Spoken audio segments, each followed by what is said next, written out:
Hello tout le monde. Hello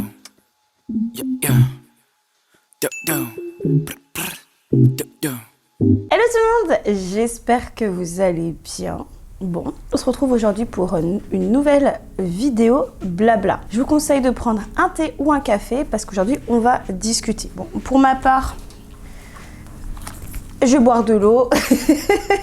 Oui, j'ai une grosse bouteille d'1,5 litre que j'essaye de boire par jour. Dans les nouvelles résolutions 2023, essayer de boire 1 litre au minimum d'eau par jour. Donc, je me suis acheté une grosse bouteille avec 1,5 litre.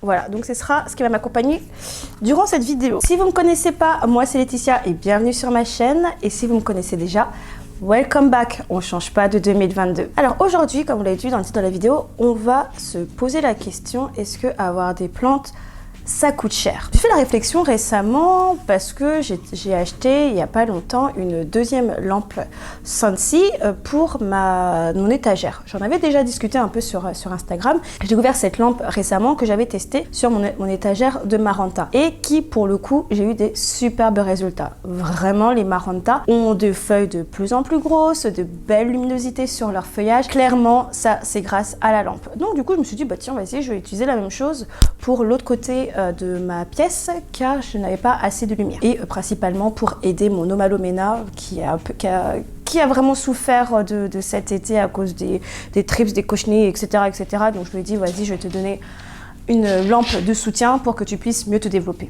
et on verra ce que ça donne. Mais au-delà de ça, est-ce que avoir des plantes, ça coûte cher?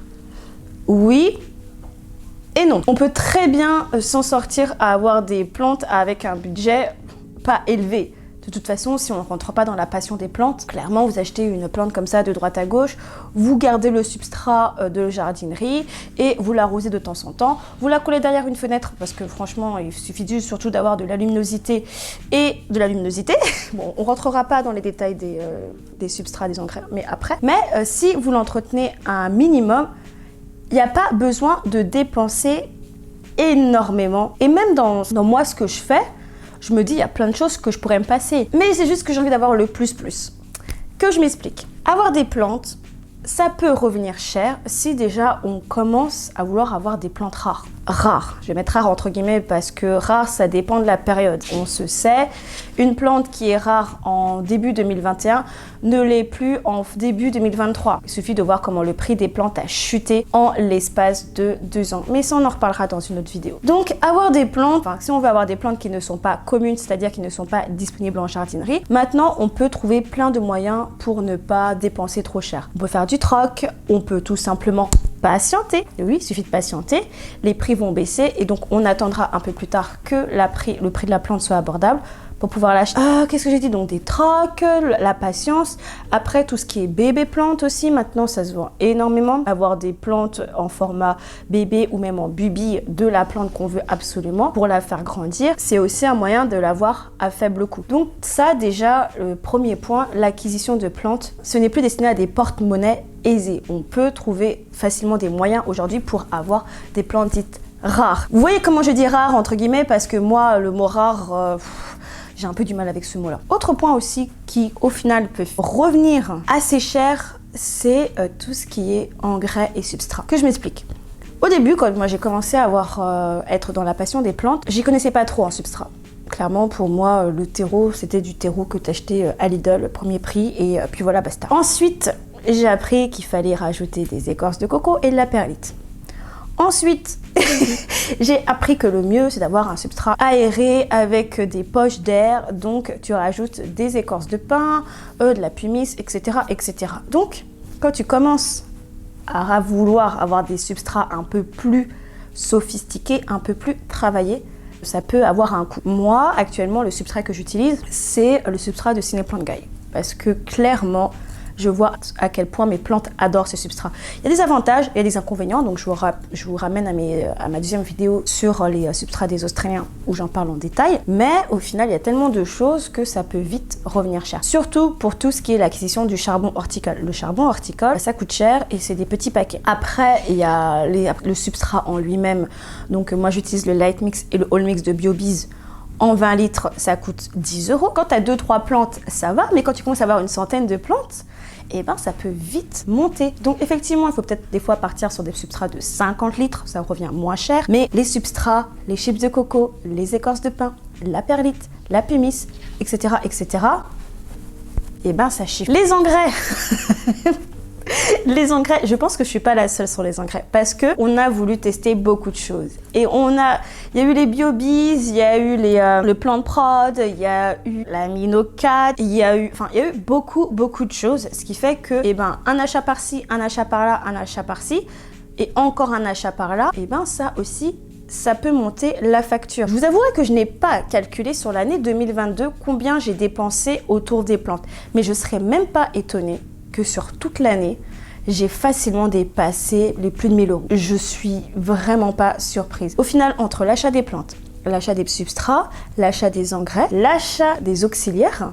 Donc les auxiliaires, c'est ces petits insectes que vous utilisez quand vous avez des thrips ou des cochenilles ou des acariens. Ça aussi, ça a un coût. Ça peut facilement être à 50 € par mois pour un sachet de 50 sachets de reproduction. Et même ça c'est un truc aussi on m'a posé la question déjà, quel était mon retour d'expérience sur ça. Ça fonctionne, mais ça fonctionne sur la durée. C'est-à-dire que vous ne pouvez pas faire un one-shot. Vous êtes obligé, vraiment si vous voulez que ça fonctionne et que vous avez une attaque assez drastique, enfin vraiment avancée, vous êtes obligé de racheter plusieurs fois ces paquets-là. Vous n'avez pas le choix pour que ça marche. Sinon, la méthode la plus simple, si vous voulez pas faire ça, mais c'est long et c'est fastidieux, c'est de laver vos plantes quasiment tous les 2-3 jours. Et ça marche, hein. C'était ma dernière méthode que j'ai utilisée quand j'avais ma grosse attaque d'acariens, là. Vous vous rappelez cet été? La grosse attaque que j'ai eue, je pleurais tout le temps parce que j'en avais marre. Au bout d'un moment, j'ai fait, ça suffit là. Je vais laver mes plantes tous les jours. J'ai lavé mes plantes tous les jours. Bon, elles étaient focalisées sur un endroit en particulier. Donc, il y avait ma vitrine, ma fabricor derrière et ma fabricor qui est juste là. Et mes plantes qui est dans ma salle à manger. C'était vraiment concentré. Et je vous promets, j'ai pas lavé tous les jours parce que je pouvais pas non plus. Mais tous les 2-3 jours, j'arrosais, je faisais des douches sur mes plantes. Et en plus, ça allait parce qu'il y avait la canicule. Ce qui fait que... non, c'était pas cet été. Il faisait encore beau, en fait. Il faisait encore beau et chaud. C'était vraiment fin d'été. Et j'ai lavé les feuilles avec de l'eau, frotter et de les passer au jet. Vous savez, le jet des spas, là, vraiment, le jet fort parce qu'il faut décrocher les œufs des acariens. Donc, je reviens à ce que je disais sur les acariens prédateurs dans le sens où quand on commence à acheter des acariens tous les mois, ça peut avoir un coût, donc 50 € par-ci, 50 € par-là, mais logiquement, à la fin, vous serez débarrassé. Après, ça dépend, hein. Mais comme je l'ai dit, moi, il m'est arrivé plusieurs fois où je voyais des acariens prédateurs qui tournaient autour des thrips et qui ne les mangeaient pas. Et je me disais, mais attends, qu'est-ce qui se passe? Pourquoi tu vas pas la manger? Tu n'as pas faim? Elle est trop grosse pour toi? Qu'est-ce qui se passe? Au-delà de tout ce qui est auxiliaire, il y a aussi tout ce qui est installation. Alors, je vais plutôt parler de moi. J'ai plusieurs installations à la maison. Donc, j'ai ma fabricor qui est juste derrière, donc ma vitrine, et deux autres Rosta qui, pour le coup, à l'intérieur, elles ont des ventilateurs, tapis chauffant pour ma Rosta, corde chauffant pour ma fabricor et juste mes lampes pour la deuxième Rosta. Ensuite de ça, j'ai 3 lampes. J'ai une lampe Amazon que j'ai depuis maintenant 2 ans et 2 Sunseed et un tapis chauffant en plus pour mes bébés plantes, enfin on va dire la nurserie. Pendant la question qu'on peut se poser, c'est est-ce qu'on est obligé d'investir pour avoir des plantes magnifiques et genre qui sont grosses, en bonne santé? Non, la réponse est non. Clairement, la réponse est non. Vous n'êtes pas obligé d'investir dans des vitrines ou dans des serres pour pouvoir avoir des plantes magnifiques. Il y a tellement de contre-comptes, je dirais contre-comptes Instagram ou comptes sur YouTube, peu importe, qui ont des plantes magnifiques et qui n'ont pas besoin de tout ça. Cependant, il faut aussi connaître son environnement chez soi. Moi, je sais que chez moi, j'habite en Bretagne, je n'ai pas non plus un environnement tropical. Fait que certaines de mes plantes arrivent facilement à se développer en dehors de vitrine, il n'y a pas de souci, mais il y en a d'autres, elles ont besoin de ça pour faire en sorte qu'elles puissent être au mieux de leur forme, au mieux de leur capacité à me montrer des feuilles magnifiques. Ce qui fait que des fois je suis partagée en me disant est-ce que mes installations servent à quelque chose? C'est vrai que ça coûte cher, mais d'un autre je vois que mes plantes sont vraiment bien. Bon, après c'est la passion qui parle. Quand on est passionné, il y a des choses, franchement, on est comme ça, on met des œillères. On se dit bon, c'est effectivement ça coûte cher, mais... Donc il y a tout ça, il y a tout cet aspect de coût et d'investissement pour ces plantes à prendre en compte. Mais je leur dis, Vous n'êtes pas obligé de faire ça. Moi, je le fais parce que j'aime bien faire ça. Et de toute façon, j'aime aussi mes installations. Voilà, j'aime beaucoup le côté esthétique que font les vitrines, mais je sais aussi que mes plantes vont très bien aussi à l'intérieur. Et généralement, les plantes qui sont dans mes vitrines, c'est plutôt des baby moyennes plantes. C'est pas des grosses plantes. Les grosses plantes, elles sont en extérieur et elles arrivent plus facilement à s'adapter à mon environnement extérieur. Donc, ça va. Les tapis chauffants, c'est pas très cher, mais j'ai oublié un point. Ce qui nous emmène en fait à la consommation. C'est ça aussi que les gens peuvent se poser. Est-ce que ça consomme beaucoup? Moi, je trouve pas. J'ai pas une augmentation de ma facture EDF à la fin de l'année. Je m'attendais, avec les augmentations, là, tout le monde parlait des augmentations de prix d'électricité et tout. Je m'attendais à avoir une facture salée à la fin d'année, là. Et en fait, pas du tout.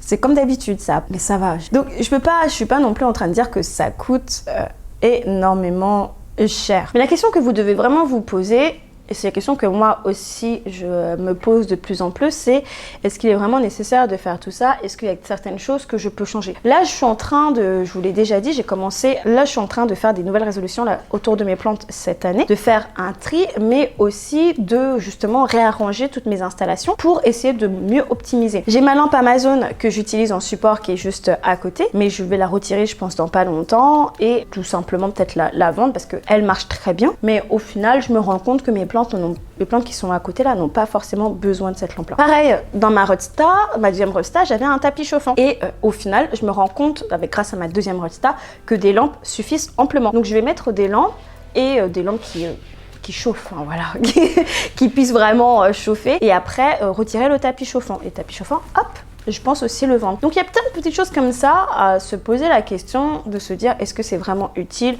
ou pas. Je pense aussi aux humidificateurs par exemple, donc là je les ai pas utilisés clairement, je les ai pas utilisés cet hiver. Je les avais utilisés en hiver dernier entre 2021 et 2022. Là entre 2022 et 2023 j'en ai pas eu l'utilité parce qu'il faisait encore assez chaud dans l'appartement. Mais ce qu'il faut se dire c'est qu'on n'a pas forcément besoin de trop acheter pour pouvoir faire en sorte que nos plantes puissent bien se développer. C'était ça le message que je voulais passer, c'est que faites votre réflexion, quitte à prendre du temps, hein, vraiment à se poser et pendant une semaine, est-ce que j'ai vraiment besoin d'acheter ça?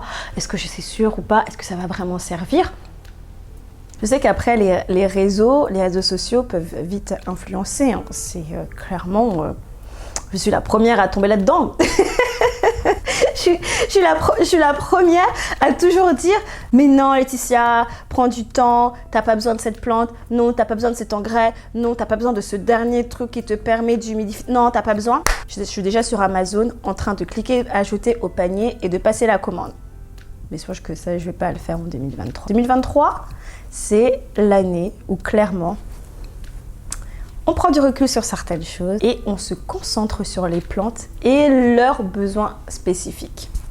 Voilà. Je crois que j'ai tout dit sur le fait que, enfin en tout cas chez moi, les choses qui peuvent coûter assez cher. C'est vrai que je peux parler des insecticides, mais ça aussi, je le mets dans tout ce qui est auxiliaire pour battre les nuisibles. Je peux parler aussi des pots. C'est vrai que, bon, moi je prends principalement des pots en plastique, mais quand on commence à avoir une centaine de plantes, 2, 3, 4, 8 euros par-ci, par-là, ça peut vite monter.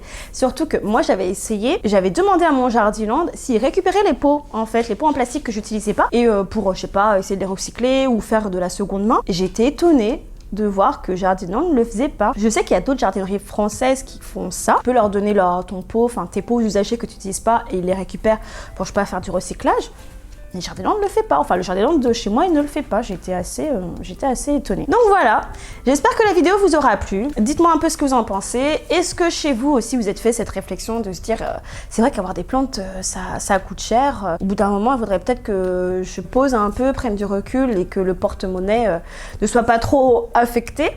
Ou au final vous dites bah non, moi j'ai investi pas tant que ça dans les plantes et au final je m'en sors plutôt bien et tant mieux. Et je pense qu'il faut être dans ce cas là. Dites-moi tout, j'attends vos commentaires et on se retrouve pour la prochaine vidéo.